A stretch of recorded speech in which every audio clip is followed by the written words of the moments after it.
A SEP IRA sounds like one of the easiest wins a business owner can get. You put money away for retirement, potentially lower your tax bill, and start building wealth outside of your business. But here's the catch. The same thing that makes it simple can also make it limiting. So before you open one or before you keep the one that you already have, the real question is a SEP IRA actually the right retirement plan for your business? In this video, I'll show you how a SEP IRA actually works for a business owner, where the tax savings can be powerful, and why the same rules that make it simple can also create problems once you have employees, want more flexibility, or start thinking about the kind of business you're trying to build. A SEP IRA is like a starter home. When you first move in, it feels perfect. Simple, manageable, exactly what you need at that stage of life. But then life changes. The family grows, you need more rooms. The layout that once felt efficient starts creating friction. The house wasn't a wrong choice. It may have been the exact thing you needed at the time, but that doesn't mean it's the right house forever.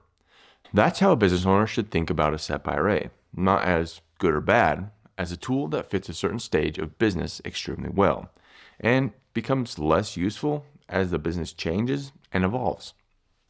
So let's start with why the SEP IRA becomes so popular in the first place, because there are real reasons it works for a lot of businesses. SEP stands for Simplified Employee Pension, and simplified is the right word. There's no complicated setup process, minimal paperwork, and no annual filing with the IRS. For a business owner who is already managing 100 moving parts, that matters. The contribution limit is also generally attractive. For 2026, you can contribute up to 25% of compensation, capped at $72,000. That's a significant amount of money moving out of taxable income and into a retirement account. Now, one thing worth flagging here, that 25% sounds pretty straightforward, but that's not always the case. If you're a sole proprietor or running a single member LLC, the IRS uses a modified calculation that typically works out closer to 20% of your net self-employment income, not 25% of gross profits. So don't hear 72 grand and assume that's automatically on the table. Your entity structure and how you pay yourselves both factor in. There's also something about how the SEP IRA handles your taxes that almost nobody's talking about. And I'll get into that at the end of this video because it's worth its own explanation. But keep that in the back of your mind as we go through the rest of this video. For the right business, the SEP IRA fits very well. If you're running an owner-only operation, a husband and wife business, or a very small and stable team where you're comfortable making contributions for everyone, the SEP does exactly what it's supposed to do: simple and efficient. And here's one more thing that makes it genuinely useful, especially if you're the kind of business owner who gets to December and realizes you never set up a retirement plan. A SEP IRA can be funded as late as the due date of your business tax return, including extensions. Most retirement plans don't give you that option. So if you had a strong year and you're sitting across from your CPA or accountant in March, staring at a tax bill you weren't expecting, a SEP IRA might still be the best option. And that's honestly a legitimate reason to have a SEP IRA. But here's where it starts to get complicated. And this is the part most business owners don't find out until it's already a problem. The SEP IRA has one rule that changes everything once you have employees. Whatever percentage you contribute for yourself, you have to contribute the same percentage for every eligible employee. You don't get to pick and choose. If you want to put in 20% of your own compensation, you owe 20% to everyone who qualifies. And eligibility casts a wide net that most owners don't expect. And for context here, eligibility is pretty broad. Anyone who is at least 21, earned at least $800, and worked for you at least 3 of the last 5 years is eligible. So that part-time admin who comes in a few days a week, the seasonal helper who has been around for years, they're all included. Let's put some numbers to it. For example, let's say you want to contribute 20% of your own compensation into a SEP IRA, but you also have 2 employees, each earning $60K a year. That's an additional $12,000 per employee before you've saved a single dollar for yourself. And that number grows with your payroll. This is one of the first things I look at when a business owner comes to me already running a SEP IRA or looking to start one. Most of the time, they have no idea who actually qualifies. There's another limitation worth knowing. Employees, they can't make their own contributions. If a good employee wants to save aggressively for retirement, this plan gives them no way to do that. Contributions also vest immediately. The money is theirs the day it goes in. It can be a real benefit, but it's not a retention lock. If your business and payroll have grown, or your employees want to participate in their own savings, the plan that felt simple when you started may now be working against you. If you're not sure whether your retirement plan is set up right for where your business is today, that's worth a closer look. This is exactly the kind of thing I work through with business owners. And more often than not, there's better options on the table. So, if a SEP IRA starts to break down, what's the alternative? It depends on where your business is.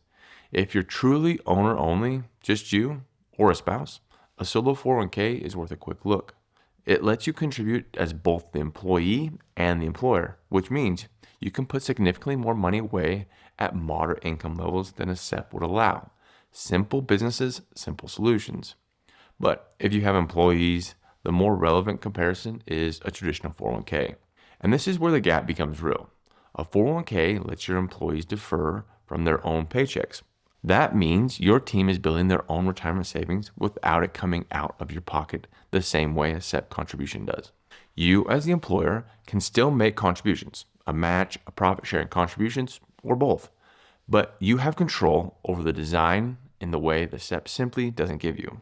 That flexibility matters. With a SEP, the rules dictate the terms. With a 401k, you and your plan documents set them. There's also a retention angle here, because a 401k can include a vesting schedule. Contributions you make for employees don't have to be fully theirs on day one. That's a tool the SEP doesn't have. The SEP vests immediately. Now, I know what you're saying. A 401k comes with more administration, annual testing, plan documents, potentially a third-party administrator. It's more to manage. But for a growing business with real employees, that structure is usually worth it. The question is when to make the switch and how to do it without disrupting what you've already built. That's a planning conversation worth having. Remember earlier I mentioned about how the SEP IRA handles taxes in a way most people never talk about? Here's what I mean. When you contribute to a SEP IRA, that deduction lives on your business tax return. It reduces your business income. Now that's real and it's meaningful. Don't discount that. But it stops there. It does nothing for your personal tax return. Now, compared to the 401k, when your employees defer their own paycheck, they're reducing their own W-2 income. That creates personal tax savings for them. And when you as the owner make your own deferral, the same thing happens for you. You're reducing your personal taxable income on top of whatever the business is deducting. That's two tax buckets being drained at the same time, the business return and the personal return. A SEP only drains one. This is one of the main things we go through when we're planning with clients and looking at their full tax picture. We're looking at both returns, the business and personal. The SEP IRA almost never shows up on the personal side. For some business owners, that's fine. But for an owner who's paying meaningful taxes on both returns, that's a gap worth knowing about. Now, your CPA may have recommended the SEP IRA, and they weren't wrong. It's a legitimate tool, but if nobody's ever looked at your full tax picture, business and personal, there's a good chance you don't know what you're actually leaving on the table. Now, if you want to know where your business stands, I put together a business tax efficiency score you can complete in less than 90 seconds. It will show you whether your business is being tax efficient or where you might be overpaying the IRS. The link is in the description below. Go check it out. And if you're trying to figure out whether your business structure is even set up the right way in the first place, an LLC or an S Corp, then I have a video for you. And this is going to talk about the real tax savings of both. That constant conversation about LLC, S Corp, or how to file and reduce your taxes. Watch this video next to get the full breakdown.